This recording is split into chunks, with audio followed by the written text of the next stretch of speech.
One of the latest bombshells in the Formula One world is the reports around Esteban Ocon, and as fast as it was announced that he would leave Alpine, all of a sudden he's now landed a home for himself, even though he's perceived to be one of the worst teammates on the grid. Be that as it may, Haas are ready to invest in their future now rather than later. And whether or not this will be a good move given the competitiveness that Ocon has shared with his previous teammates, is this the best environment for the American squad to continue their growth?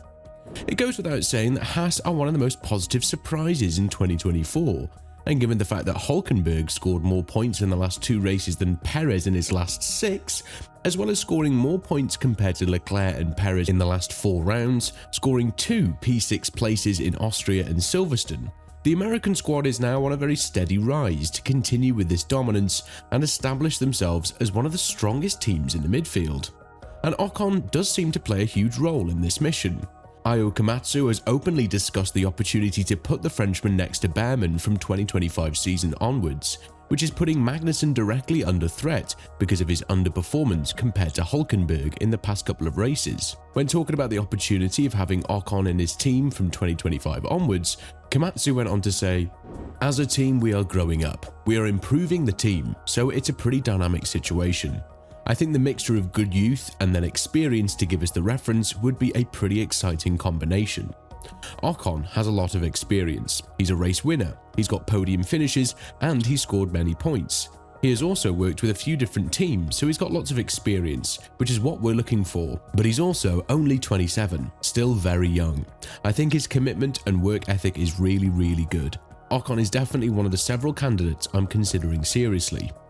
What's even more important is that this announcement is now seemingly official, which means that the team are ready to move on from the Dane and prepare themselves for a new journey that would include Ocon and Behrman as teammates. It was obvious that the team would look into another driver because as soon as the young Brit who races in F2 right now is announced as the replacement for Hülkenberg, the driver who's yet to score a podium in his F1 career, Magnussen said that he doesn't want to play the role of a mentor and is not here to teach kids how to drive cars. This has probably put a lot of pressure on Haas to think about whether this is something that they would want to have in their own rows headed from 2025 onwards, when they will need 2 very strong and competitive drivers, but also ones who would be eager to work for the greater good of the team, which is to score consistent points and not be enemies between each other. Paradoxically enough, hiring the driver who destroyed the chemistry in Alpine between him and Gasly, as well as the entire team structure, doesn't really align with what Haas have planned for their future. But nevertheless, the hopes are there that they could be in the higher mix of the midfield and maybe even attack Aston Martin for P5 in 2024, just to set a solid foundation and a great increase of prize money to draw sponsors that they desperately lack behind their name. The nature of the contract that Ocon signed with Haas is believed to be a multi-year one, which means that the American squad are investing a lot of hope in that Frenchman that he could be the right deal and what they've been missing to compete in the front. If you think about it, the experience of Ocon is there, and while his rebellious spirit and the unfriendly natures he's had with teammates like Alonso and Gasly doesn't really spell good news for Haas, it's something that they will likely be ironed out in the following period. What is the most important thing for the team is that they've finally found a path they could follow in order to put more performance to the car, and paradoxically enough, they've been able to progress while the company they are supplying engines from, Ferrari, are regressing with their upgrades.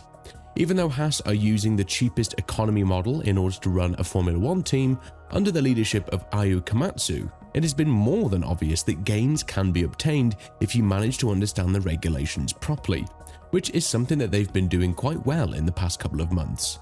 A very important update in Haas's future in the sport is the fact that they are planning a commercial partnership with Toyota, one that could see them draw a lot of capital and investments from the company that's eager to come back as their partner in a similar fashion, like Sauber was with Alfa Romeo last year. Furthermore, the team doesn't plan to stop the upgrade plan now that they've found their mojo, and although it's Hülkenberg who scores the majority of the points and he will depart for Sauber/Audi from 2025 onwards, it's still a positive thing that the team has a lot of confidence in their car for the upcoming period. Gains like this come in a crucial time where Andretti has pointed the finger directly at Gene Haas, the owner of the team, blaming him for not putting enough effort in the team, but still being present as the 10th squad on the grid, which prevents the son of the former F1 champion Mario Andretti to join the sport as an independent squad or even buy Haas out. The development path in Haas changed under the leadership of Komatsu because now, even though the team remained with a limited investment, a greater efficiency from the wind tunnel is propelling the team to find more upgrades from the car. And that is all shown on the grid. This wasn't possible under the leadership of Gene Haas, who, although was one of the most charismatic persons on the grid,